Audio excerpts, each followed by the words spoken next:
સરસ મજાની ધ્રુવ સ્તુતિ થઈ છે અને ભગવાન પ્રસન્ન થઈને કહે છે કે હે બાળક, તારા હૃદયમાં જે વાત હોય એ જણાવો, માગ શું જોઈએ? ધ્રુવજી કહેતા નથી. ધ્રુવજી કીધું, પરમાત્મા તમે પ્રસન્ન થયા, તમારી પ્રાપ્તિ થઈ, હવે મારે શું જોઈએ? પણ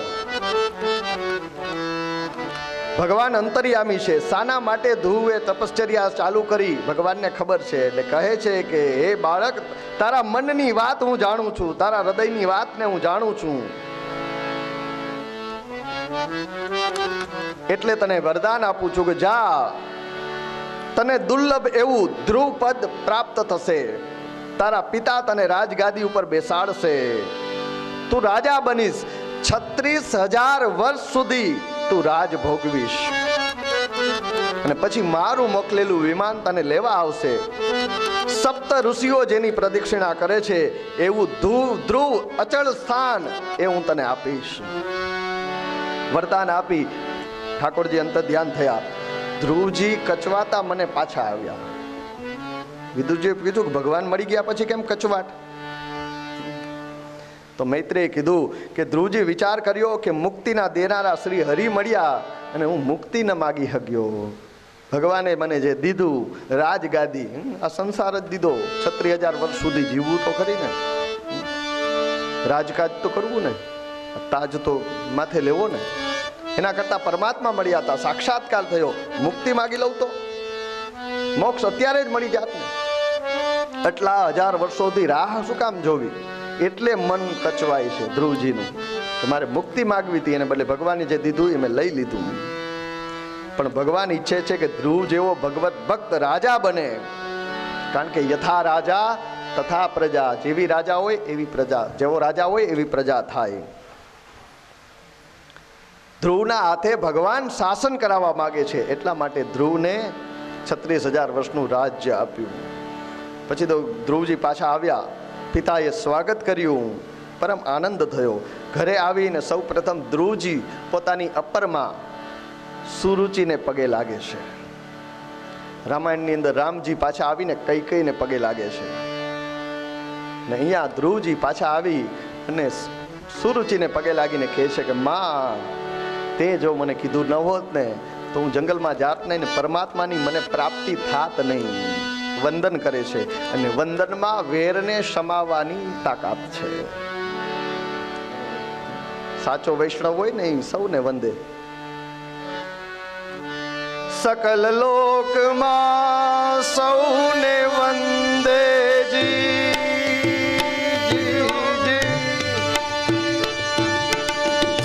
નિંદા ન કરે કે નીરે.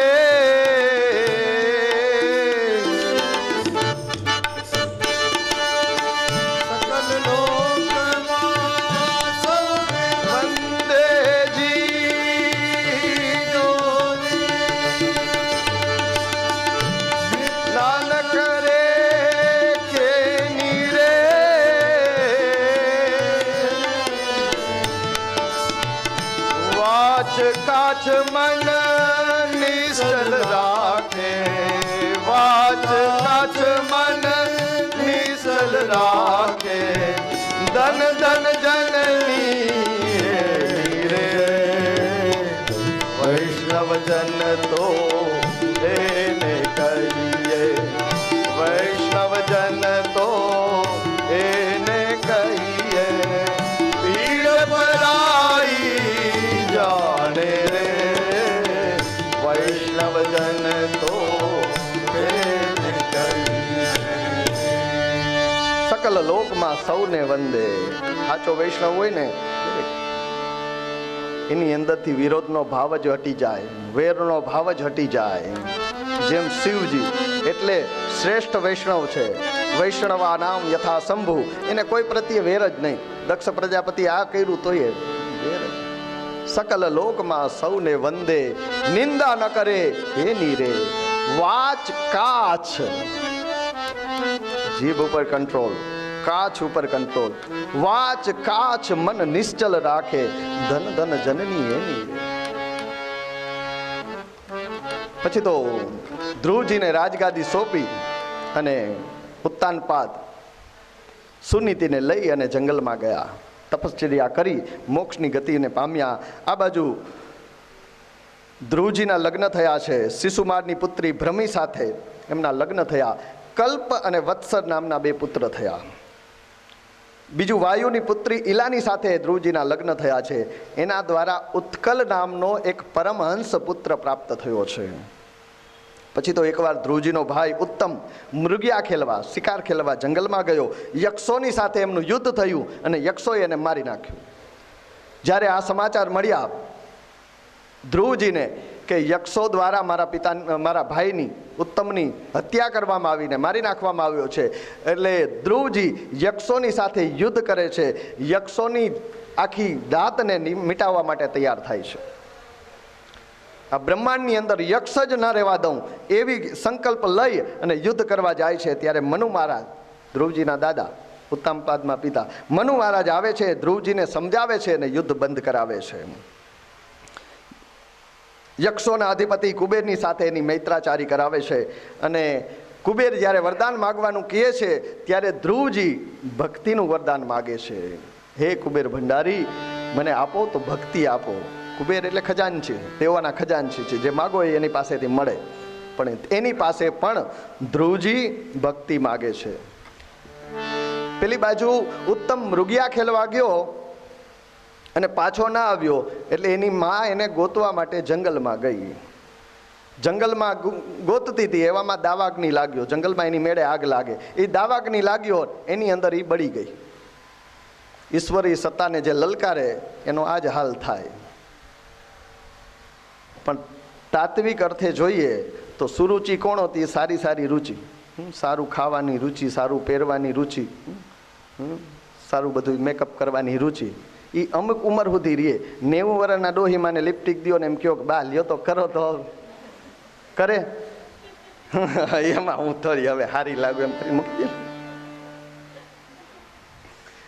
અમુક ઉંમર થાય એટલે રુચિ બધી બળી જાય, નાશ પામે, એવી કઈ ઈચ્છા ના થાય સારું ઓલું કરવાની.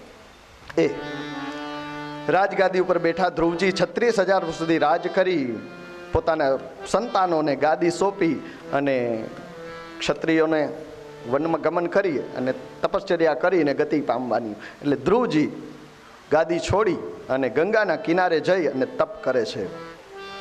ગંગાના કાંઠે બેસીને તપ કરે છે, ધ્યાન કરે છે. પણ ધ્રુવજીને ધ્યાન લાગતું નથી, કારણ કે ગંગાજીનો અવાજ આવે, ખડખડ ખડખડ ખડખડ ગંગાજી વહે છે, એનો અવાજ આવે છે. એ અવાજના કારણે ધ્રુવજીને ધ્યાન નથી લાગતું. થોડી વાર માટે પ્રયત્ન કર્યો, 1 વાર 2 વાર ધ્યાન લગાડવાનો, પણ ધ્યાન લાગતું નથી. ધ્રુવજી ઊભા થઈ ગયા, વિચાર કર્યો અહીંયા ધ્યાન નહીં લાગે. આપણી પ્રેક્ટિસ ક્યાંની છે? જંગલની, શાંત વાતાવરણમાં. આપણે ત્યાં આવ્યા જઈએ. ખડખડ અવાજની અંદર ધ્યાન નહીં લાગે. એટલે ઊભા થઈ અને હાલતા થાય ને ગંગાજીને એમ થયું કે આ ક્યાં જાય છે. ગંગાજી પ્રગટ થયા ને એને કીધું કે હે ભક્તરાજ, કઈ બાજુ, ક્યાં ચાલ્યા તમે? કીધું માં જંગલમાં જઈ અને તપશ્ચર્યા કરું, અહીંયા ધ્યાન લાગતું નથી. અંદર જઈ અને શાંત વાતાવરણ હોય ત્યાં ધ્યાન લગાડું. કીધું અહીંયા જ બેસો, અહીંયા જ ધ્યાન લગાડો.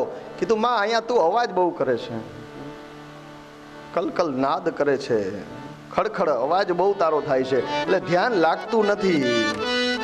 ગંગાજીએ કીધું તમારા જેવા ભક્તો, તમારા જેવા સંતો, બ્રાહ્મણો ને ઋષિમુનિઓ મારા કાંઠે બેસીને તપ કરે, એમાં સ્નાન કરે એટલે તો મારો મહિમા છે. તમારા જેવા ભક્ત મારી જગ્યાએથી ઉઠીને વયા જાય મારા કાંઠેથી, એ કેમ પોસાય? એક કામ કરો, તમે અહીંયા જ ધ્યાન લગાડો, હું અહીંયા મારો અવાજ બંધ કરી દઉં. અને ઋષિકેશની અંદર સ્વર્ગાશ્રમ જ્યાં છે, ધ્રુવજીનો આશ્રમ છે, ત્યાં ગંગાજી આમ ફેલાઈ ગયા, અવાજ નથી થતો. આગળ જ્યાં જાઓ ત્યાં ખડખડ અવાજ છે, પણ અહીંયા અવાજ નથી થતો. આ જગ્યામાં જાઓ, બેસીને જોજો, આગળ જે અવાજ થાય છે ગંગાજીનો, અહીંયા અવાજ નથી. ગંગાજીએ પોતાના અવાજને શાંત કર્યો. કીધું નહીં, તમે અહીંયા જ બેસો. નમે ભક્ત પ્રણશ્યતિ, ભક્ત માટે. ગંગાજી શાંત થયા. ધ્રુવજીએ ઘણા વર્ષો સુધી તપશ્ચર્યા કરી, ભગવાનનું ભજન કરતા કરતા જીવનના દીપમાં પ્રારબ્ધનું દિવેલ જ્યારે પૂરું થયું, આયુષ્યનું દિવેલ જ્યારે પૂરું થયું, જ્યોત બુજાવવાની તૈયારી થઈ ત્યારે હરિના પાર્ષદો વિમાન લઈને આવ્યા. સમય થઈ ગયો એટલે હરિના પાર્ષદો વિમાન લઈને આવ્યા. ધ્રુવજી વિમાનને પ્રદક્ષિણા કરે છે અને ધ્રુવ વિમાનમાં બેસવાનો જાય છે એ પેલા મૃત્યુ દોડતું દોડતું આવે છે, હાથ જોડીને ઊભું રહીએ, કહે છે કે બાપજી મારો સ્વીકાર કરો, મારા ઉપર અનુગ્રહ કરો. મૃત્યુ આવીને કહે છે, ધ્રુવજીએ કીધું પગથિયું થઈ જા. એટલે વિમાનમાં ઓલી સીડીઓ ના હોય ચડવાની, અહીંયા કહી દીધું પગથિયું થઈ જા, તારા ઉપર પગ મૂકીને હું વિમાનમાં પ્રવેશ કરું. મૃત્યુ નતમસ્તક ઊભું રહ્યું અને એના ઉપર પગ મૂકીને ધ્રુવજી ભગવાનના પાર્ષદો જે વિમાન લઈને આવ્યા ને એની અંદર બેઠા. જેવું વિમાન નીકળ્યું, આકાશમાં ઊંચું ગયું અને ધ્રુવજી રડવા માંડ્યા. ધ્રુવજીની આંખમાં અશ્રુ આવી ગયા. હરિપાર્ષદોએ પૂછ્યું, કેમ ભક્તરાજ આંખમાં કેમ અશ્રુ છે? કીધું મને મારી મા યાદ આવી, મારી મા વગર મારે સ્વર્ગમાં નથી જવું. હરિપાર્ષદોએ કીધું કે આગળનું વિમાન જોઉં, એની અંદર તમારા મા બેઠા છે, માતૃશ્રી બેઠા છે. તમારા જેવા ભક્તને જન્મ આપે એ માની ગતિ ન થાય એવું બને નહીં. જનની જણતો ભક્ત જણ કા દાતા કા સૂર, નહીતર રેજે વાંજણી મત ગુમાવીશ નૂર. જન્મ જે ભક્તને આપે જનેતા એ જ કહેવાય. ધ્રુવ ચરિત્ર સાથે અંતે ફલાદેશ કર્યું છે.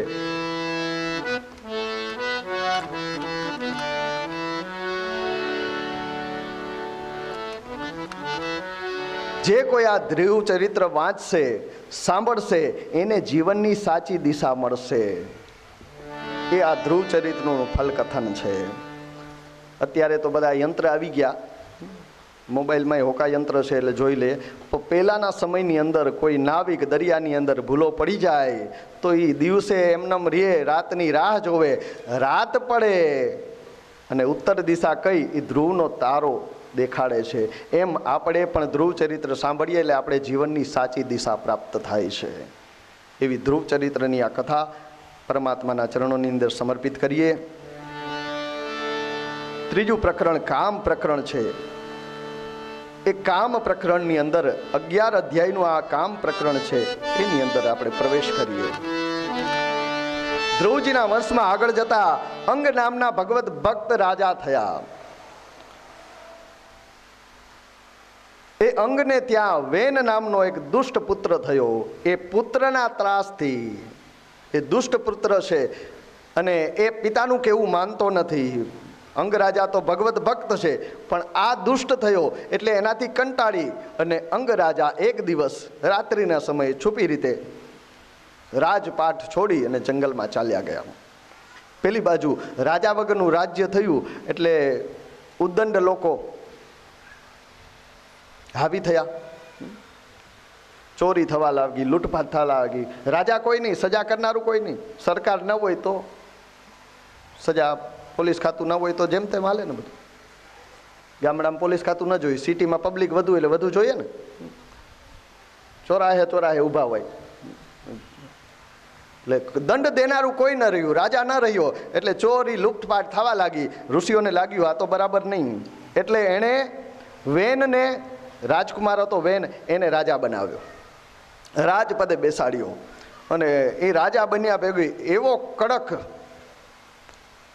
કાયદા કર્યા કે જે કંઈ ભૂલ કરે સજા એક મોત. નાની એવી ચોરી કરે તોય સજા મોત. તો એવો કડક કાયદો લીધો કે આખા રાજ્યમાં સોપો પડી ગયો, બધું બંધ થઈ ગયું. ચોરી, લૂંટફાટ, ખોટું, અનીતિ બધુંય બંધ. જે હાથમાં આવે કોઈ મુકદ્દમા દફા 302 લાગી જ જાય, સીધી ફાંસી જ. એટલે લોકોને એમ થયું કે વાહ, આ રાજકુમાર હતો તો અહીંયા કેવો ઉદ્દંડ હતો, તોફાન કેવો કરતો, પણ રાજા બન્યા પછી કેવો કડક કાયદો લઈ આવ્યો ને કેવું રાજ કરે છે. આ રાજા તરીકે સારો સિદ્ધ થશે.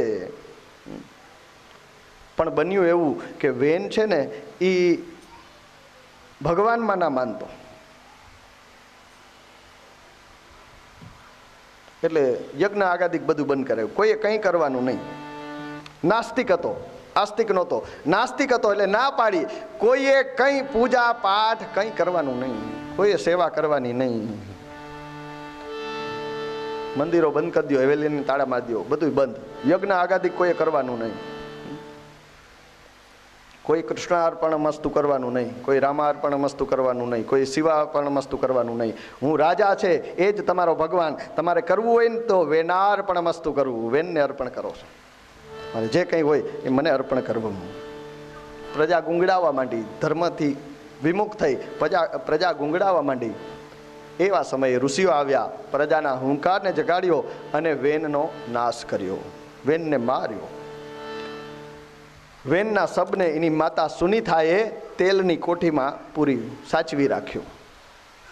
વેન મરાયો, વરી કોઈ શાસક ન રહ્યો, એટલે વરી પાછા ઉદંડ થયા માણસો જેમ તેમલું. અને ઓલી દબાણી હતી ને સ્પ્રિંગ, જેટલી દાબો એટલી વધુ ઉછળે. દબાયેલા લોકો બમણી તાકાતથી ગુના કરવા માંડ્યા, ચોરી કરવા માંડ્યા, લૂંટખાટ કરવા માંડ્યા, મારામારી કરવા માંડ્યા. અને પાપ વધી ગયું. પાપ વધી ગયું એટલે વરસાદ બંધ થઈ ગયો. ને વરસાદ થાય ક્યાં? યજ્ઞાત ભવતી પરજન, યજ્ઞ થાય એનાથી પર્જન્ય વરસાદ થતો. યજ્ઞ તો લાય બંધ કરાવ્યા હતા, યજ્ઞ આગાદી બધું બંધ હતું. એટલે દુષ્કાળ પડ્યો, લોકો મરવા લાગ્યા. ફરીથી પાછા ઋષિમુનિઓ આવ્યા વનમાંથી અને વેનનું જે સબ હતું ને એનું મંથન કર્યું. એમાંથી એક કાળો પુરુષ નીકળ્યો, એ જંગલમાં ગયો. એ નિષાદ જાતિ કહેવાણી. ને પછી વેનની ભુજા, દક્ષિણ ભુજા, જમણી ભુજાનું મંથન કર્યું. એમાંથી પૃથુ ભગવાન પ્રગટ થયા. બોલીએ પૃથુ સ્વરૂપ ભગવાન કી જય. રાજા જોતો હતો એટલે ભુજાનું મંથન, બ્રાહ્મણ જોતો હતો મસ્તકનું મંથન, વૈશ્ય જોતો હતો ઉરુનું મંથન, શુદ્ર જોતો હતો ચરણનું મંથન. કાલની કથામાં આપણે જોયું. બ્રાહ્મણોસ્ય મુખમાં સિદ્ધ બાહુ રાજન્યા, બાહુ તો હાથનું મંથન કર્યું. દક્ષિણ ભુજાનું મંથન કરીને પરમાત્મા પ્રગટ થયા. ખાલી એકલા પ્રગટ ન થયા, એની સાથે અર્ચી મહારાણી પ્રગટ થયા લક્ષ્મીજીના રૂપમાં. રાજા ખાલી રાજગાદી ઉપર બેસી જાય, કંઈ ન હોય, સંપત્તિ ન હોય તો કેમ ઓલું કરવું? એટલે મહાલક્ષ્મીજી પર પ્રગટ થયા. રાજ્યાભિષેક થયો અને બધા હાર પહેરાવવા માંડ્યા, જયનાદ કરવા લાગ્યા. પૃથુ રાજાની જય, પૃથુ રાજાની જય, જય ઘોષ કરવા, સરઘસ કાઢવા માંડ્યા. પૃથુ રાજાએ બધાને રોક્યા, ઉભા રહ્યો. સમસ્યા હું છે એ કયો, એનું નિવારણ કરું ને પછી જય નાદ કરો. કંઈક કામ કરી દેખાડું ને પછી જય બોલાવો. બોલો ચૂંટાઈને આવ્યા ભેગા સરઘેસ કાઢીએ, પછી 5 વર્ષ સુધી દેખાય નહીં. 5 વર્ષ સુધી એને કામ કરવા દો અને ત્યાં પછી સરઘસ કાઢો ને સન્માન કરો. તો અહીંયા પૃથુ રાજાએ કીધું કે જે કંઈ કર્મ ઓલું હોય, સમસ્યા હોય એ કહો. ત્યારે પ્રજાએ કીધું કે ધરતી અન્ન દેતી નથી, દુષ્કાળ પડ્યો છે અને ધરતી અન્ન ગળી જાય છે, દેતી નથી. એટલે ભગવાન પૃથુ ક્રોધે ભરાણા, પૃથ્વીને સજા કરવા માટે તૈયાર થયા. પૃથ્વી એના માલિક છે, પૃથુ ભગવાન પતિ છે પૃથ્વીના. અને ટાણે રસોઈ ન કરી દે, ઘરવાળી છોકરાઓને જમાડે નહીં તો પતિ ખારા થાય, થઈ હગે તો.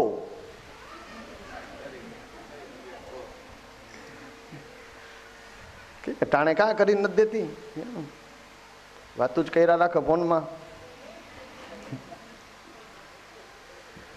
તો પૃથુ ભગવાન ક્રોધે ભરાણા, પૃથ્વીને સજા કરવા માટે તૈયાર થયા. સરસ રૂપક છે. પૃથ્વી ગાયનું રૂપ લઈને ભાગી, આગળ પૃથ્વી ગાયનું રૂપ લઈને, પાછળ પૃથુ ભગવાન. જ્યાં ગયા ત્યાં એને ભગવાન પૃથુ, ધનુષધારી પૃથુ ભગવાન દેખાણા.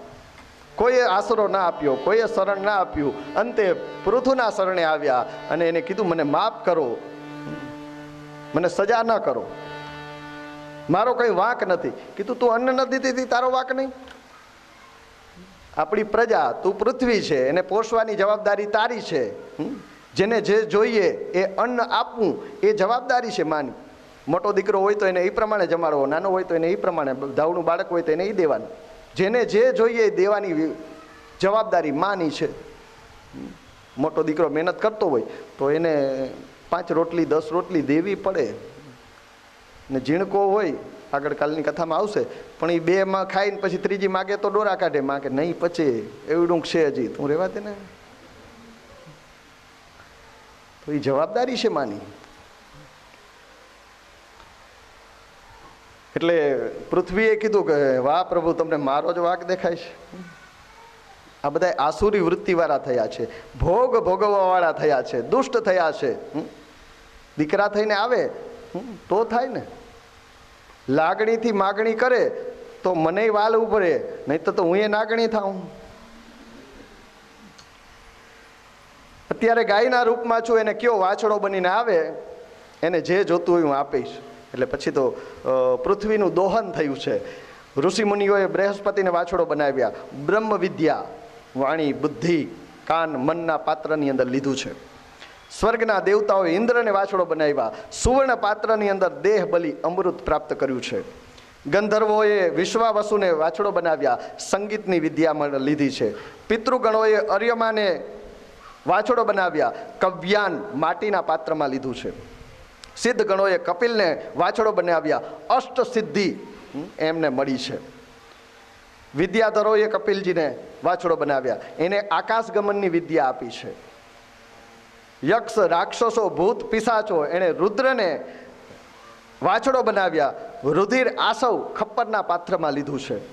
સાપ, નાગ, વીંછી આ બધાએ તક્ષક નાગને વાછડો બનાવ્યા, એના કંઠની અંદર 20 રૂપી અમૃત એણે લીધું છે, પ્રસાદી લીધી છે.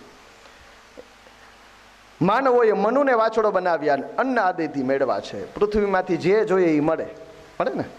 આ પૃથ્વીમાંથી અનાજ મળે, પેટ્રોલ મળે, સોનું મળે, લોખંડ મળે, ધાતુ બધા મળે, જે જોઈએ અંદર. હું લેવું? ઘઉં વાવો તો ઘઉં થાય, કપાસ વાવો તો કપાસ થાય, અને તમાકુ વાવો તો તમાકુ થાય. હું લેવું એ આપણા ઉપર છે. માં તરીકે પૃથ્વી બધું દેવા, આપણે વિવેક, હું લેવું કે શું નહીં. પછી તો પૃથુ ભગવાને ઋષિ સંસ્કૃતિની સાથે કૃષિ સંસ્કૃતિનો પણ વિકાસ કર્યો. પહેલાના સમયમાં પ્રજા ભટકતી, કંદમૂળ ફળ ખાતી, એને પૃથ્વીને સ્થિર કરી, સમતળ કરી અને ખેતરો કરીને કીધું કે આમાં બીજ વાવો અને અન્ન ઉત્પન્ન કરો અને પોષણ મેળવો. એગ્રીકલ્ચર ડેવલપિંગ, ત્યારથી ખેતીવાડી ચાલુ થઈ. પહેલાના સમયમાં હતું નહીં. પછી તો પૃથ્વીના સમયની અંદર રાષ્ટ્ર વિકાસના પંથે ગયું. વિકાસ થતો ગયો, કારણ કે અનાજ વાવવા લાગી, અઢળક પાક. હવે તો પૃથ્વી રાજી થઈને દીકરો સમજીને આપે છે, મબલક પાક દીધો. એટલે જેને થયું ધન, એને ત્યાં ભંડાર ભરાઈ ગયા, અનેક ગણી સંપત્તિ થઈ. એને ત્યાં મજૂર કામ કરતા હતા, એને 2 ટકનું ખાવાનું જ મળે. પહેલાના સમયના જમીનદાર, મોટી જમીન હોય, 1500 વીઘા 2000 વીઘા હોય, એને ત્યાં કામ કરતો હોય મજૂરી, બિચારો 2 ટક રોટલો જ હાથી રાખ્યો હોય તો પાક બધું. હવે આ બધું થયું કે 25% અમારા, 30% ઓના ને 40%. પહેલાં એવું નહોતું, એ રાખતા એને 2 ટક ભોજન જ. તો આ રીતે વિકાસ થયો. એટલે જેની પાસે સંપત્તિ હતી એ ખૂબ સંપત્તિવાન થયા. ગરીબ આ 2 ખાઈ થઈ. સમાજની અંદર એક શોષિતો શોષિત થયા, અને જેની પાસે હતું એ બહુ ધનાઢ્ય થયા. અને આવું થાય ને એટલે સમાજની અંદર વિગ્રહ થવાનો, આંતર વિગ્રહ, રાષ્ટ્રની અંદર અંદરો અંદર ઝઘડા થવાનો પ્રશ્ન ઊભો થાય. એટલા માટે પૃથુ રાજાએ યજ્ઞો ચાલુ કર્યા. યજ્ઞની અંદર બધાની સંપત્તિ સરખે ભાગે વેચાય. પહેલાના સમયના યજ્ઞ કરતા તો યજ્ઞની અંદર બધી વસ્તુ જોઈએ. યજ્ઞમાં માટી જોઈએ, ઈંટો જોઈએ, કુંભાર પાસેથી મળતી. અનાજ જોઈએ, ખેડૂત પાસેથી મળતું. વસ્ત્ર જોઈએ, કાપડનો ધંધો કરતા એની પાસેથી મળતો. બ્રાહ્મણોની આજીવિકા ચાલતી. તો યજ્ઞ કરો. યજ્ઞની અંદર બધા, યજ્ઞ એટલે શું છે તો કે આપણી સંપત્તિનો સરખી રીતે વિકેન્દ્રીકરણ, બધામાં વેચવી આપણી સંપત્તિ. ભલે યજ્ઞના નાતે, પણ જેની પાસેથી જે સહાય લીધી એને આપણે આ યજ્ઞની વ્યાખ્યા હતી. અને ખાલી ઓર્ડર ન કરી દીધો કે તમે યજ્ઞ કરો, પોતે જ જાતે કર્યા. યજ્ઞ આગાથી બંધ હતા, પોતે જાતે કર્યા. 99 અશ્વમેઘ યજ્ઞ કર્યા. અને 100મો અશ્વમેઘ યજ્ઞ જ્યારે ચાલતો હતો ત્યારે ઇન્દ્રને પેટમાં દુખ્યું. કે આ હોમો અશ્વમેઘ યજ્ઞ થઈ જાય તો મારું ઇન્દ્રાસન વયું જાય. ઇન્દ્ર છે ને એ પોસ્ટ છે, વડાપ્રધાન પોસ્ટ છે ને, 5 વર્ષ પછી પાછા ચૂંટાય તો આવે, નહીતર રાષ્ટ્રપતિ પોસ્ટ છે, 5 વર્ષ સુધી રહે, 5 વર્ષ પછી બીજા આવે. એમ ઇન્દ્ર છે ને એ પોસ્ટ છે. 100 અશ્વમેઘ યજ્ઞ કરે ને એને ઇન્દ્રાસનનો અધિકાર મળે, એ ઇન્દ્રના આસન ઉપર બેસી શકે. 100 અશ્વમેઘ યજ્ઞ એટલે 99 થઈ ગયા હતા, ઓહ 100મો થતો હતો. એટલે એ સમયનો જે ઇન્દ્ર હતો ને એને એમ થયું કે જો આ 100મો અશ્વમેઘ યજ્ઞ પૂર્ણ થાય તો મારી ગાદી વહી જાય, મારી પાસે છીનવીને આને પૃથ્વીરાજાને ઇન્દ્રાસન મળી જાય. એટલે એ વારે વારે યજ્ઞનો જે ઘોડો હોય ને એનું અપહરણ કરી જાય, એને ચોરી જાય, અને પૃથ્વીરાજાના પુત્ર વિજિતાશ્વ વારે વારે એને હરાવી અને લઈ આવે છે. પછી તો પૃથ્વીરાજાએ ક્રોધ આવ્યો કે ઇન્દ્રને જ ખતમ કરું, આ વારે વારે યજ્ઞ મારો પૂરો નથી થવા દેતો. એને મારવા માટે તૈયાર થયા. બ્રાહ્મણોએ ઋત્વિજોએ કીધું કે નહીં, યજમાને ક્રોધ ન કરાય. યજ્ઞમાં કાંડું બાંધ્યા પછી યજમાનથી ક્રોધ ના થાય, તમે શાંત બેસો. કીધું આ ઇન્દ્ર, એનો ઉપાય અમે કરીએ. બ્રાહ્મણોએ કે ઇન્દ્રને હોમી દઈએ, મંત્રો ચાલુ કર્યા, ઇન્દ્રને હોમવા માટે તૈયાર થયા. એવા સમયે બ્રહ્માજી આવ્યા અને ઇન્દ્રનો નાશ યોગ્ય નથી એ સમજાવ્યા. યજ્ઞનો આગ્રહ છોડી ઇન્દ્રની સાથે સંધિ કરાવી છે. 100 અશ્વમેઘ યજ્ઞ કર્યા છે અને ઘણા વર્ષો રાજ કર્યા પછી પૃથ્વીરાજાએ પોતાની પ્રજાને, પોતાના સંતાનોને ઉપદેશ આપી અને અર્ચિની મહારાણીની સાથે વનગમન કર્યું અને ત્યાં મોક્ષને પામ્યા છે. ચોથું પ્રકરણ એ મોક્ષ પ્રકરણ છે. એની અંદર પૃથ્વીની 3જી પેઢીએ પ્રાચીન બર્હી નામના રાજા થયા, એની કથા બતાવવામાં આવી છે.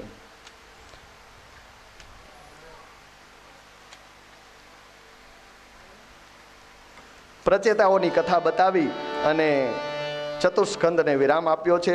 ચોથું વાંગ્મય પુષ્પ આપણે પરમાત્માના ચરણોની અંદર સમર્પિત કરીએ. પંચમ સ્કંદની અંદર પ્રવેશ કરીએ.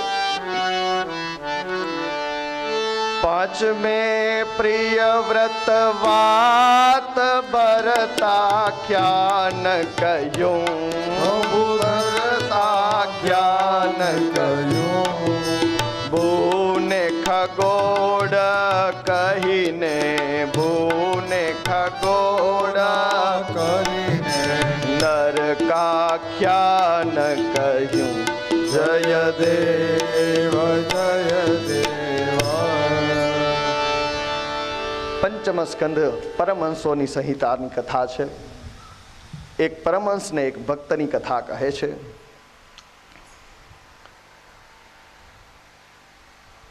કહે છે કે મનુ મહારાજના બીજા પુત્ર પ્રિયવ્રતની કથા આવે છે. ગયા સ્કંદની અંદર ઉત્તાનપાદની કથા આવી, પ્રસૂતિની પુત્રીની કથા આવી, ગઈકાલે દેવહૂતિની કથા આવી હતી, આજ સવારે આકુતિની. એટલે દેવહૂતિ, આકુતિ ને પ્રસૂતિ ત્રણેય દીકરીઓને વંશની જે કથા હતી એ આવી.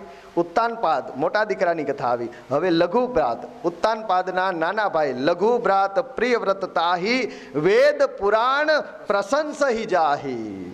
જેની વેદ અને પુરાણો પ્રશંસા કરે એવા પ્રિયવ્રતની કથા આવે છે. પ્રિયવ્રત, જેને વ્રત પ્રિય છે એ પ્રિયવ્રત. એના નામની અંદર જ એનો અર્થ છે પ્રિયવ્રત. સુખદેવજી કહે છે, હવે મૈત્રેય અને વિદુરનો સંવાદ પૂરો થયો. વિદુરજી કથા સાંભળી અને પાછા હસ્તિનાપુર ચાલ્યા ગયા. હવે પંચમ સ્કંદની અંદર પુનઃ સુખદેવજી કથા કરે છે. પરીક્ષિતને કહે છે કે રાજન, આ પ્રિયવ્રત રાજા છે ને, એણે નારદજીની સાથે બેસી મંદરાચલ પર્વતની ગુફાઓમાં બહુ સત્સંગ કર્યો, બહુ જ્ઞાન ચર્ચા કરી. એક દિવસ સત્સંગ ચાલતો હતો, એવામાં એના પિતા મનુ મહારાજ આવ્યા. આવીને કીધું, બેટા ગૃહસ્થ આશ્રમનો સ્વીકાર કરો, લગ્ન કરો, ગૃહસ્થ ધર્મનો સ્વીકાર કરો. ના પાડી. કીધું મને આ સત્સંગ ગમે છે, મારે ગૃહસ્થ આશ્રમમાં પ્રવેશ કરવો નથી. એવા સમયે બ્રહ્માજી આવી અને સમજાવે છે પ્રિયવ્રતને, હે પ્રિયવ્રત, હું જાણું છું કે તમે નિવૃત્તિ માર્ગના છો, હું તમને પણ નિવૃત્તિ ત્યારે લેવાય જ્યારે પ્રવૃત્તિમાં જોડાઓ. માણસ રિટાયર ક્યારે થાય? કામ કરતો હોય તો. પહેલેથી જ કામ ન કરતો એ રિટાયર્ડ શું થાય? ધોયેલ મોરાની જેમ આખો દી રખડતો જ હોય, પહેલેથી કામ ન કરતો, એ રિટાયર્ડ શું થવાનો છે? જે વ્યવસાય કરે છે, કોઈ ધંધો કરે છે, નોકરી કરે છે, સમય પૂરો થાય, આયુષ્ય થાય એટલે એ કહે હવે હું ધંધામાંથી બસ છોકરાઓને સોંપી દઉં, એ રિટાયર્ડ થાય. તો તમે નિવૃત્તિ માર્ગના પથિક છો, પણ પેલા પ્રવૃત્તિનો સ્વીકાર કરો, ગૃહસ્થ બનો. ને ગૃહસ્થ ધર્મ તમે સ્વીકારો એવી ઈચ્છા ભગવાનની છે, નારાયણની છે. અને પરમાત્માની ઈચ્છામાં તો બ્રહ્માજી કે હું તમારા પિતા મનુ અને સપ્ત ઋષિઓ પણ રહે છે, બધા ભગવાનની આજ્ઞાનું પાલન કરે છે.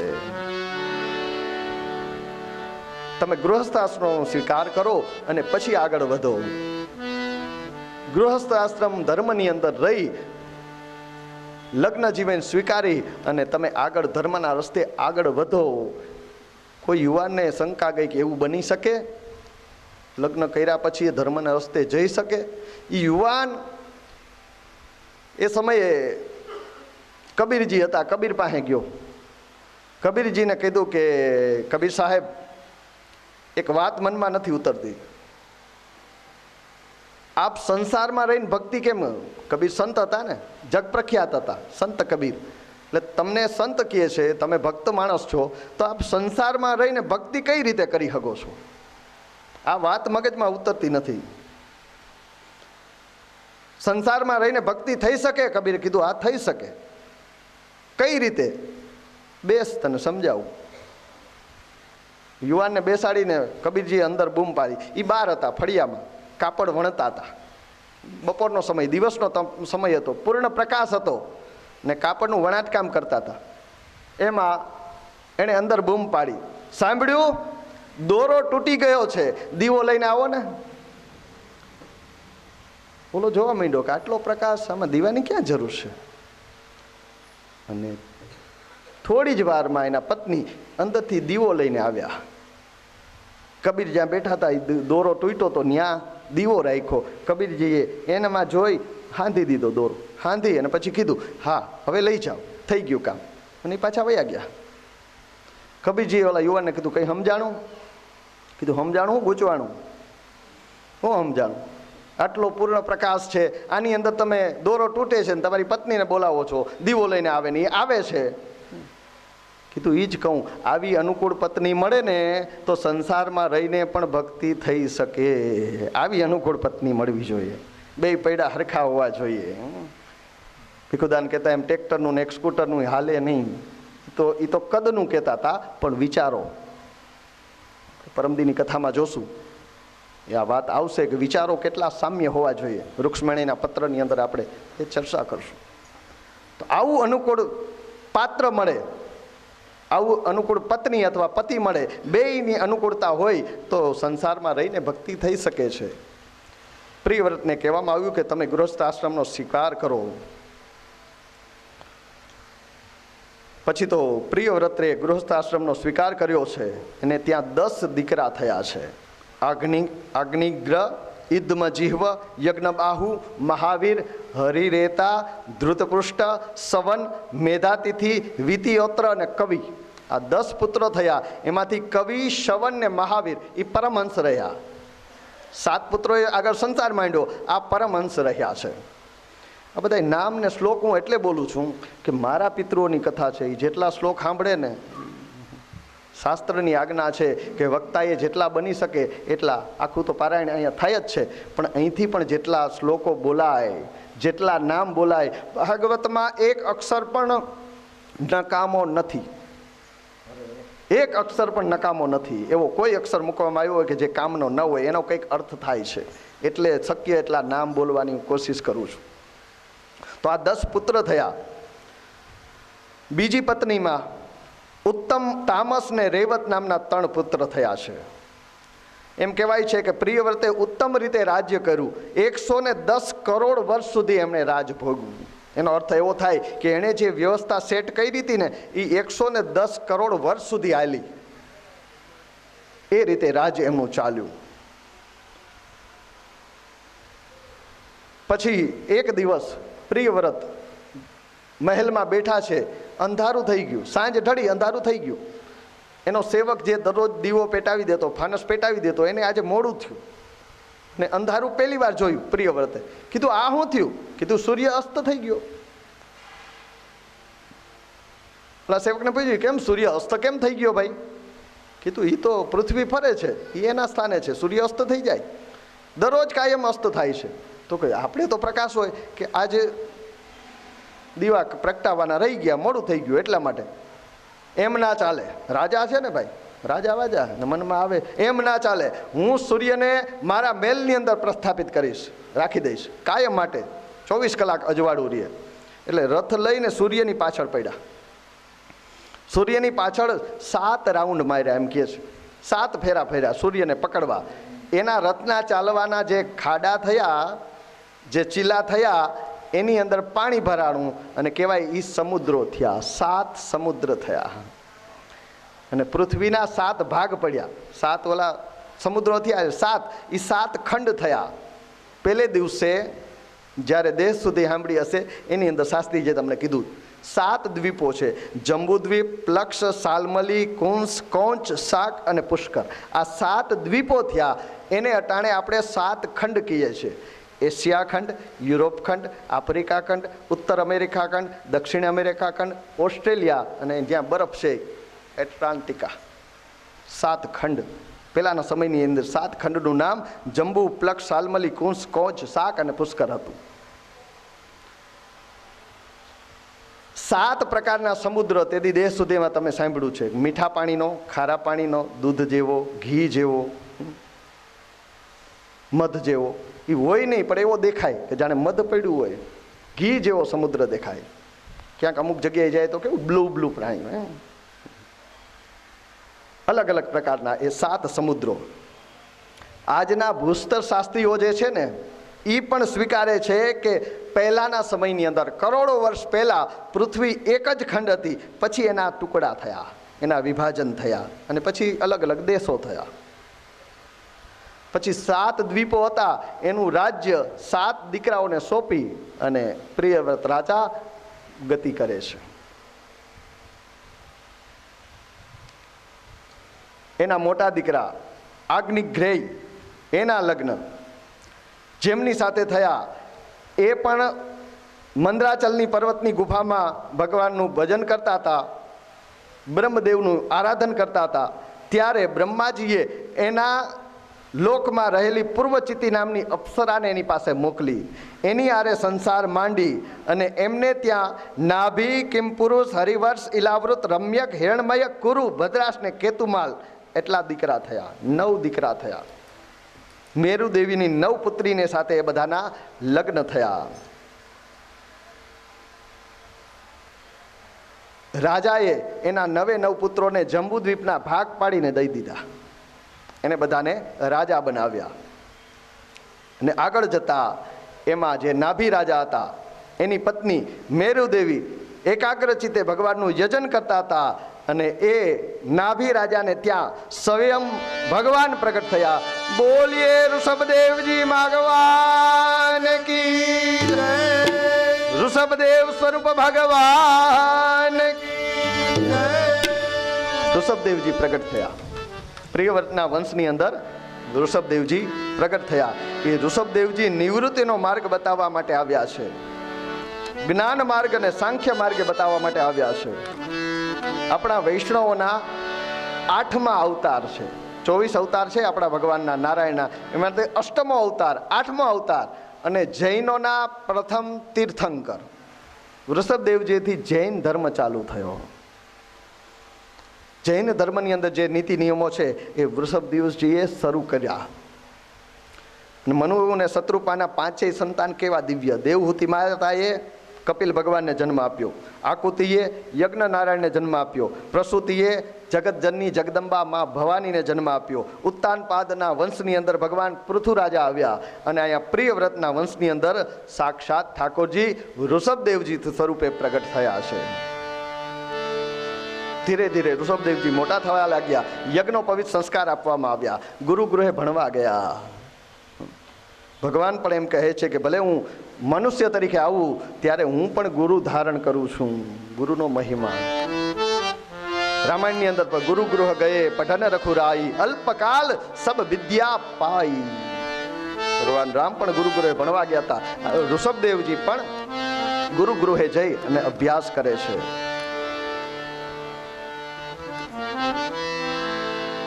ગુરુગૃહ અભ્યાસ કરી અને પાછા આવ્યા. એક વખત ઇન્દ્રએ એના રાજ્યમાં વરસાદ ન વરસાવ્યો. ઋષભદેવજીએ એના યોગ બળે આખા રાજ્યમાં એવી વૃષ્ટિ કરાવી કે જે પાકને જેટલું જલ જોઈએ એટલો જ વરસાદ. આ ખેતરમાં માંડવી છે, માંડવીને જેટલું પાણી જોઈએ ને એટલું જ. આપણે ખેડૂત પિયત કરે ને, પાણી પીએ કેમ, એ જ રીતે માંડવીના ખેતરની અંદર એટલો જ વરસાદ પડે. કપાસના ખેતરમાં જેટલું જોઈએ એટલો જ, જીરાના ખેતરમાં જેટલું જોઈએ એ જ પડે. યોગ બળે જે પાકને જેટલું વરસાદ જોઈએ એવું. ઇન્દ્રએ જોયું કે આ છોકરો સામર્થ્યવાન છે, એટલે ઇન્દ્રએ એની પુત્રી જયંતીના લગ્ન એમની સાથે કર્યા. એનું બળ જોઈને, એનું વિદ્વત્તા જોઈને, એનું યોગ બળ જોઈને જયંતીની સાથે ઋષભદેવજીના લગ્ન થયા. 100 દીકરા થયા. એમને ત્યાં 100 પુત્ર થયા. ઋષભદેવજીએ ઉત્તમ રીતે રાજ્ય કર્યું છે અને અંતે પોતાના પુત્રોને દેશ સોંપ્યો છે, એનું રાજ્ય સોંપ્યો છે. ખાલી દેશ ન દીધો, જતી વખતે ઉપદેશ દીધો. કઈ રીતે રાજ કરવું, માણસ તરીકે જન્મ્યા છો, ક્ષત્રિયના લક્ષણ શું હોય અને કઈ રીતે, અને કોણ શ્રેષ્ઠ છે એ બતાવ્યું. સંસારની અંદર શ્રેષ્ઠમાં શ્રેષ્ઠ કોણ છે? 5મા સ્કંદના 5મા અધ્યાયના 21 થી 25 શ્લોકની અંદર કોનાથી કોણ શ્રેષ્ઠ છે, છેલ્લે બ્રાહ્મણને શ્રેષ્ઠ બતાવ્યા છે.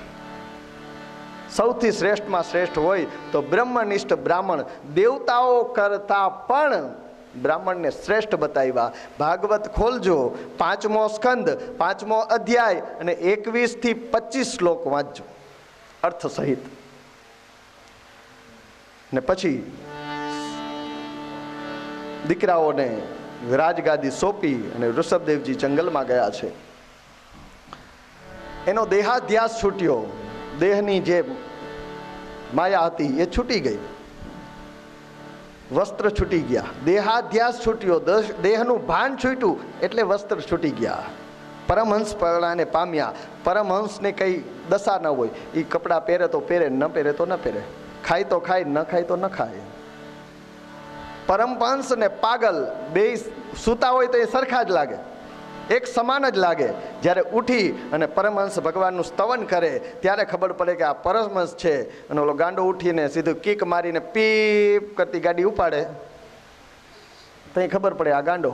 દેખાવે બે, કોઈને શરીરનું ભાન ન હોય, બેમાંથી એકઈને દેખાવે બે સરખા લાગે. પરમહંસ પડાને પામ્યા અને આઠે પોર આનંદમાં રહ્યા. जो आनंद संत फकीर करे वो आनंद नाही अमीरी में, सुख दुख में समता साध रहे कुछ खोप नहीं फकीरी में. जो आनंद खोप नहीं जागीरी में, जो आनंद संत फकीर करे. પરમહંસપણાને પામ્યા છે અને પરમહંસ થયા એટલે એનું તેજ દિવ્ય થયું. એના મુખ ઉપર આભા થઈ, તેજ. અને એ તેજને જોઈને સંસારી લોકો એની પાસે ગયા, એની પાસે જાય છે. બાપજી મોટા તેજસ્વી છે, મોટા તપસ્વી છે, અને સંસારીઓ આપણે સ્વાર્થ લઈને જઈએ છીએ સંતોની પાસે. બાપજી ધંધો હાલતો નથી, આશીર્વાદ દ્યો. બાપજી દીકરી ઉંમર લાયક થઈ ગઈ, યોગ્ય ઠેકાણાનો આશીર્વાદ દ્યો. હવે આ લોકો એની પાસે આવવા લાગ્યા અને ગમ્યું નહીં. સંત અને ભગવંત પોતાના તેજને છુપાવવા માંગે છે, એ ગુપ્ત રહેવા માંગે છે. એનો એવો પ્રયાસ નહીં હોય કે પ્રસિદ્ધ થાવ, નહીં. ગોપીઓનું ઉદાહરણ છે. ગોપીઓએ ક્યાંય જાહેર નથી કર્યું કે અમે કૃષ્ણની પાછળ એટલી પાગલ છીએ, નહીં. ગોપનશીલા ગોપી છે, ગુપ્ત જ છે. એ તો ભગવાને ઉદ્ધવજીને મોકલ્યા કે ઉદ્ધવજી જઈ અને ગોપી પાસેથી પ્રેમની દીક્ષા લે અને સંસારને બતાવે કે ગોપીનો પ્રેમ શું છે, ગોપીની ભક્તિ શું છે. પ્રસિદ્ધ થવામાં ગોપીનો કોઈ પ્રયાસ નથી, પ્રયાસ પરમાત્માએ કર્યો છે, ઉદ્ધવજીને મોકલ્યા છે. તો સંત અને ભગવંત એ ગ્રુપ લે. વૃષભદેવજીએ લીલા કરી એનો દેહાધ્યાસ એટલે સુધી છૂટ્યો હતો કે એને અન્ન અને વિષ્ટા, આપણે મળ ત્યાગ કરીએ ને એની વચ્ચે કઈ ભેદ નહીં, વિષ્ટાને આરોગતા. મળમૂત્ર હોય ને એને લઈને મોઢામાં મૂકે. આ જે આ પબ્લિકે જોયું, માણસોએ જોયું, જનતાએ જોયું, એને એમ થયું કે આ તો કોઈક ગાંડો છે, આવો પરમહંસ હોય, આવું ખાય. એટલે લોકો દૂર થયા. આમને એ જ જોતું હતું કે લોકો મારાથી દૂર થાય.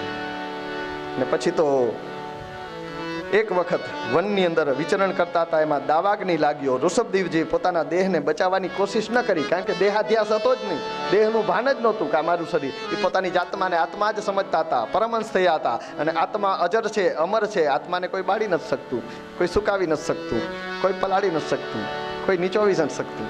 ગીતાજી દાવાગ્નિની અંદર એનો દેહ બળીને ભસ્મ થયો અને પરમહંસાનું ધર્મનું નિરૂપણ કરી અને ઋષભદેવજી સ્વધામ ગયા છે. ઋષભદેવજી મહારાજના સ્વધામ પધાર્યા પછી એમના 100 પુત્રો હતા. એમાંથી 81 કર્મકાંડી બ્રાહ્મણ થયા, 9 યોગેશ્વર થયા.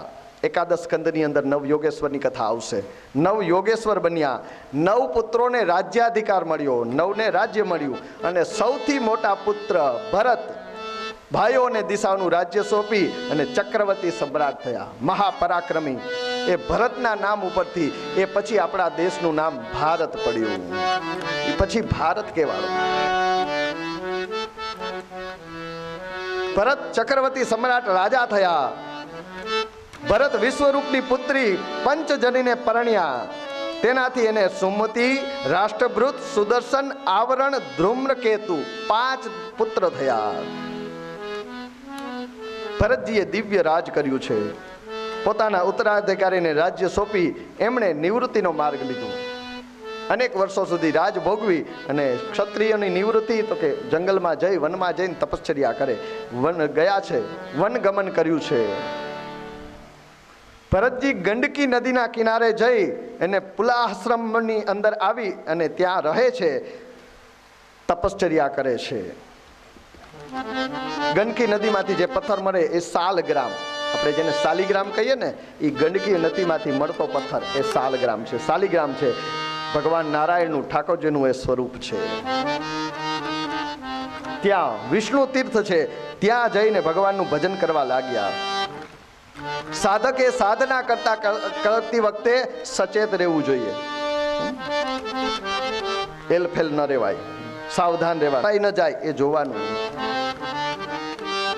દુર્ગુણમાં તો ન ફસાય, પણ સદગુણમાં પણ ન ફસાવવા જોઈએ. કારણ કે ગુણ છે ને, એનું ગુણનો અર્થ થાય રસ્સી, દોરડું. ગુણ એટલે દોરડું સંસ્કૃતમાં. દુર્ગુણ હોય એ બાંધે, સદગુણ એમાં ગુણ તો છે એ બાંધે, એ મુક્તિ ન થવા દે. દુર્ગુણ જ બાધક છે એવું નહીં, સદગુણ પણ બાધક છે. સાવચેત રહેવું જોઈએ. ભરતજી નિત્ય ભગવત ભજન કરતા. બન્યું એવું, એક વખત ગંડકી નદીના પાણીની અંદર, કેળસમા પાણીની અંદર એ સંધ્યા કરતા હતા, સૂર્યનારાયણને અર્ઘ્ય આપતા હતા. એવા સમયે એ ગંડકી નદીના ઉપરવાસની અંદર એક પૂર્ણ માસની ગર્ભ રહેલો એવી હરણી પાણી પીવા આવી. એ પાણી પીતી હતી. પાછળથી જંગલમાંથી સિંહની ત્રાળ સંભળાણી.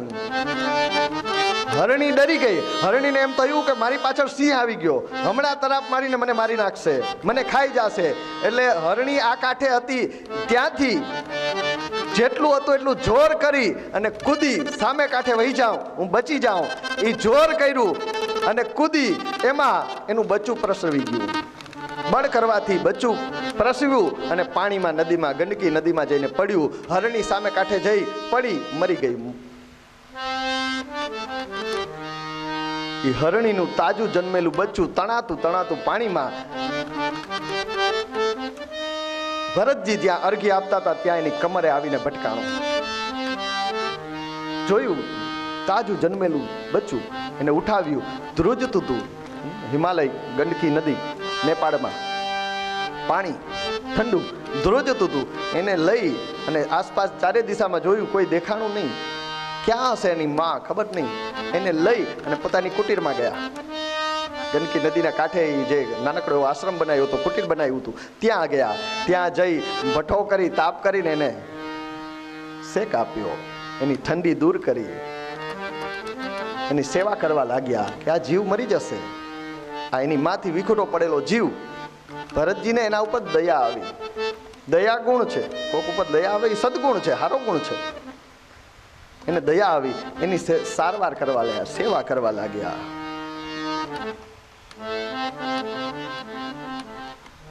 દયા સદગુણ છે, પણ આપણી અંદર આ સદગુણનું જ્યારે આપણે અભિમાન આવે ને એ ખતરનાક છે, એ બડા ખતરનાક છે. દયા છે, સહજ છે, વાંધો નહીં, પણ તમે તમારી જાતને, હું પોતાની જાતને એમ સમજુ કે હું બહુ દયાળુ, આ ખતરો છે. દાની એમ થાય કે હું મોટો દાની, આ ડેન્જર. જ્ઞાની ને એમ થાય કે હું બહુ મોટો જ્ઞાની, આ ખતરનાક છે. આ બાંધે છે, એ ખતરનાક છે. એ બચ્ચાને થોડાક દિવસ સાથે રાખ્યું અને થોડા દિવસ થયા, 2-4 દિવસ થયા તો બચ્ચું ઊભું થઈને દોડવા માંડ્યું. હું ઠાકોરજીની લીલા છે. ગાયનો વાછડો જન્મે, 2-4 કલાકમાં ઊભો થઈ જાય ને 8-10 દિવસમાં દોડતો હાલતો થઈ જાય ને. આપણો વાછડો 2-2.5 વર્ષ સુધી તેડાવે, કેમ કે ભગવાનને ખબર છે કે મેં ગાયને હાથ નથી દીધા, એટલે એનું બાળક જલ્દી, એનું વાછરડું, પ્રાણીનું જે બચ્ચું છે ને એ જલ્દી હાલતી જલ્દી જાય છે. પરમાત્માએ જે કર્યું બહુ.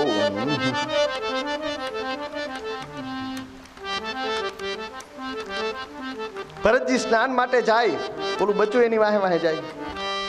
બચ્ચાએ તો આજ જોયા છે, એને તો ખબર નથી માં હું હોય, બાપ હું હોય, એને તો આજ. જેની સંગે રહ્યો એવા થાવ, એવું જ દેખાય. અમે ભણતા ત્યાં આવતું કે આમાં વિજ્ઞાનની અંદર કે ભેડિયાના બચ્ચાને સિંહના ઓલામાં રાખી દો તો એ તાળું પાડે, અને સિંહના બચ્ચાને ઘેટાને ભેગું ઉછેરીને મોટું કરો, ઘેટીનું દૂધ પીને મોટું થાય, એ કોકને હાથીને જોવે તો એ એનું માથું હેઠું કરીને ભાગે. કેમ કે સંગ કેવો છે. બચ્ચાએ કઈ જોયું નથી, આજ એના માટે માન બાપ બધું છે, એની સાથે જ રહે.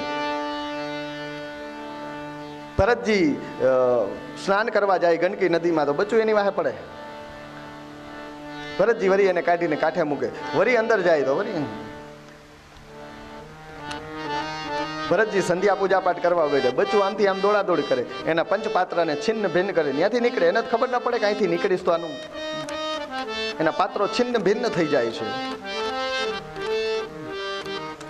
ભરતજીને ગુસ્સો નથી આવતો, કેમ કે આ જીવ વાળો બિચારો સમજતો નથી. ભરતજીએ જે દયા દેખાડી ને એ દયા હવે આસક્તિમાં સ્વરૂપિત થઈ, આસક્તિમાં પરિણમી ગઈ. પછી તો એક વખત બન્યું એવું કે ભરતજી ધ્યાનમાં બેઠા હતા, એવામાં એ બચ્ચું એ કુટીની આસપાસ આટા મારતું હતું, ફરતું હતું. એવામાં એક હરણાનું ટોળું આવ્યું નદીમાં પાણી પીવા. બચ્ચું દોડતું દોડતું એની પાસે ગયું. એ ટોળાની અંદર એકાદી 2 હરણી એને ચાટવા માંડ્યા કે આ કદાચ આમાંથી છૂટું પડી ગયું હોય એમ. અને ઓલાને એમ થયું કે આ બધા તો મારા જેવા છે.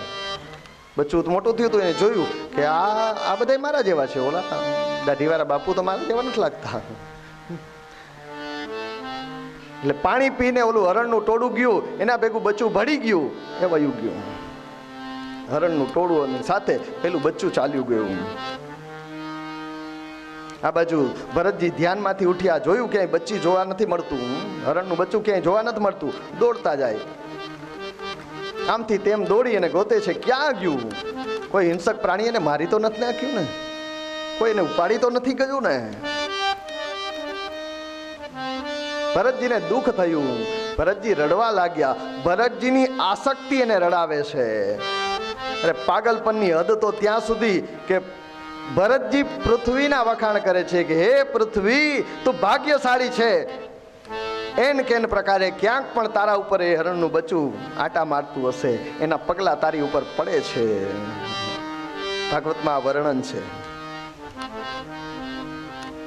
માણસ મોહ ને મમતામાં એટલો ગાંડો થાય ને, કેટલો ગાંડો થાય એ આ ઉદાહરણ. ભરતજી ચંદ્રને ગાળો દે છે, હે ચંદ્રમા, તું મારા બચ્ચાને અપહરણ કરીને લઈ ગયો. ચંદ્રમામાં એને હરણનું બચ્ચું દેખાય છે અને એને ગાળો દે છે કે તું મારા બચ્ચાને ઉઠાવી ગયો. બાકી ક્યાં હરણ, ક્યાં ચંદ્રમા અને આ વૃષભદેવજીના દીકરાઓ, ક્યાં ભરત? એની આસક્તિના કારણે રડે છે, આમ તેમ ભટકે છે. સમય પસાર થયો. હવે તો આખો દિવસ એના મનમાં બચ્ચાનું જ ચિંતન. ભવભય હરણનું ચિંતન હટી ગયું અને હરણનું ચિંતન આવી ગયું મનની અંદર. હરણનું ચિંતન, હરણ અત્યારે ક્યાં હશે, એ હરણ અત્યારે ક્યાં હશે? ને એવા જ સમયે જીવનના આયુષ્યની અંદર, પ્રારબ્ધની અંદર આયુષ્યનું દિવેલ પૂર્ણ થયું, આત્મજ્યોત બુજાઈ ગઈ. અંતે યા મતિ સા ગતિ. અંતે મરતી વખતે એનું મન, મતિ બુદ્ધિ કેમાં હતી? હરણમાં. એટલે બીજા જન્મની અંદર હરણ થઈને પ્રગટ થયા.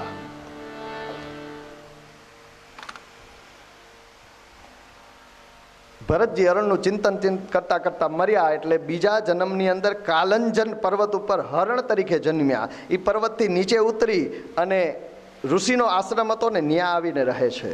એને આગલા જન્મનું સ્મરણ છે કે ગયા જન્મની અંદર હું ચક્રવર્તી સમ્રાટ રાજા ભરત હતો. સાધના કરતા કરતા મારું મન ભટકી ગયું. એક હરણના બચ્ચામાં હું અંત સમયે આસક્ત થયો અને બીજો જન્મ મારે હરણ તરીકે લેવો પડ્યો. હવે સચેત રહીએ છે, જાગૃત રહીએ છે. હવે કંઈક ભૂલ નથી કરવી. એક ભૂલના કારણે મારે આ બીજો ફેરો આવ્યો છે.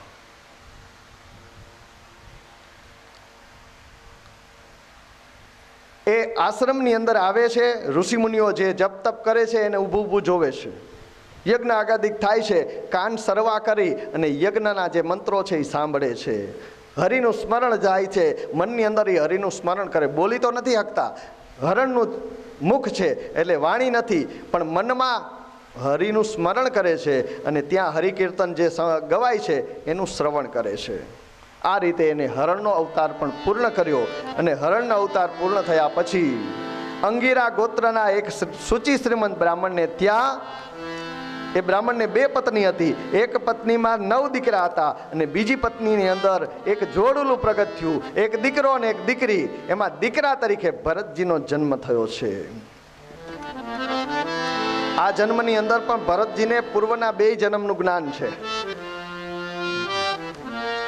કે પૂર્વ જન્મે હું હરણ થયો હતો નહીં, પહેલા હું ભરત હતો, ચક્રવર્તી સમ્રાટ ભરત હતો. ભરતજી પિતાના ઘરે મોટા થવા લાગ્યા. યજ્ઞોપવિત સંસ્કાર કર્યા એને, અને પછી ગાયત્રી મંત્ર બોલાવે છે. ભરતજી બોલતા નથી. વિચાર કર્યો કે હવે હું કંઈ બોલીશ ને, જો એક ગાયત્રી મંત્ર પાકો કરીશ, સરખો બોલીશ એટલે બીજો શીખાડશે. નાનકડું બાળક એક શ્લોક શીખી જાય આપણે કહીએ ને, હા કેવું આવે, એને પ્રોત્સાહિત કરીએ અને બીજો શીખાડીએ, બીજામાંથી ત્રીજો સ્તોત્ર શીખાડીએ. ભરતજી જાણે છે કે નહીં, મારે શીખવું નથી, ગાયત્રી મંત્ર શીખીશ એટલે બીજા મંત્રો શીખાડશે. બીજા મંત્રો શીખી જાય છે એટલે બાપુજી કહેશે કે હવે કર્મકાંડ કરો, મંત્રો આવડી ગયા છે, જાઓ કરો વરુણી. હવે ક્યાંય બંધાવવું નથી. આ જન્મની અંદર કોઈ વસ્તુ, ભરતજી મૌન રહે છે. બોલીએ તો ક્યાંક બંધાય ને, બોલતા જ નથી. પિતાએ ભરતને ભણવા બેસાડ્યા પણ ભણવામાં ધ્યાન આપતા નથી. પિતાને ચિંતા થઈ કે આ ભણશે નહીં તો શું કરશે. ચિંતામાં ને ચિંતામાં એ બ્રાહ્મણ પિતાનું મૃત્યુ થયું. એની પાછળ માતાનું પણ મૃત્યુ થયું. હવે ભરતજી એના સાવકા ભાઈ, બીજી માતાના 9 દીકરા હતા, એને હવાલે, એની પત્નીઓના હવાલે છે. કંઈ બોલતા નથી, જળ જેવું વર્તન કરે છે. ભાઈઓએ એને ઘરના કામ માટે રાખ્યા કે આ બીજે ક્યાંય તો કામ હાલે એમ નથી, ઘેરે રાખીએ. એની પત્નીઓને કીધું કે આની પાસે કરાવી શકો, એ કામ કરજો. એની પત્નીઓને એમ થયું કે હા હા એમાં હું ઘરનું બધું કામ કરાવીએ, તમે અમને હોપો એટલી વાર. તો પછી તમે એમ ના કહેતા કે મારી ભાઈ પાસે આવું કામ કરાવો. તમે કહો કે ના આ બીજે ક્યાંય હાલે એમ નથી, એને કરાવો. એટલે ભાભીઓએ કીધું છોકરાને ઘોડિયામાં હુડાવીને કે અને હિંચકો નાખો, રોટલા 4 ખાઈ જાવતી, કામ કરો. ભરતજી હાથમાં દોરી લીધી, હિંચકાવે, પણ હિંચકાવતા વિચાર કર્યો કે આજ સારી રીતે હિંચકાવીશ તો કાલ પાછું દે. મારે તો 9 ભાભીઓ છે, આ 9ના છોકરાઓને મોટા કરવામાં જ બંધાઈ જઈશું. એટલે એવા હિંચકાવે કે ઘોડિયું ઉલરે, ઘોડિયામાં હુવારો ઉલરે ને પડે નીચે. રાડા કરે છોકરા. ભાભીઓ દોડીને આવે, કીધું આ કઈ રીતે હિંચકાવો? ભરતજી હશે, કઈ જવાબ નહીં. ભાભીઓ ગાડું દે તો એ ભરતજી તો હશે, કઈ બોલવાનું નહીં, મૌન. કચરો દે, તગારું ભરીને દે, ઉકેડે નાખી આવો, કચરો નાખી આવે, તગારું નાખીને આવે, ખાલી પાછા વયા આવે. ભાભીઓ કે ક્યાં તગારું? બોલવાનું નહીં, કઈ મૌન. ઘડો દે, પાણી ભરી આવો, જાય ઘડો લઈને નાખી આવે. ભાભીઓ કીધું આ તો હાવ જડ જેવો છે, નામ પડ્યું જડ ભરત. આ કઈ ઘરના કામમાં હાલે એવો નથી. આને તમે વાડીએ ખેતરે જ રાખો, ન્યા જ રાખજો હાથીની જેમ. અહીંથી રોટલા લઈ જાજો, બાકી અહીંયા ઘરમાં એનું મોઢું દેખાડતા નહીં. આ ન જોઈએ અમારે. મારા છોકરાઓને ઘોડિયામાંથી ઉછાળે છે, હાવ જડ જેવો છે. એટલે ઘરમાંથી ભાભીઓ કાઢ્યો. ભાઈઓએ કીધું કે ગમે એમ તો ભાઈ છે ને, એની જે જગ્યા હતી, જમીન હતી, ખેતર હતું, ત્યાં રાખ્યું કે તારે અહીંયા જ રહેવાનું, બીજું તો કઈ કામ નહીં, પણ આ ખેતરની રખેવાળી કરવાની. ખેતર છે ને, અમે ક્યાંય બહાર જઈએ ત્યારે રખેવાળી કરવાની, બહારના કોઈ ઢોર એને ખાઈ ના જાય, ધ્યાન રાખવાનું. ભરતજી તો ભાઈઓ જાય એટલે ઓલો જાપલી હોય ને ખોલી નાખે. ગાયુંનું ધણ જાતું હોય તો બોલાવે.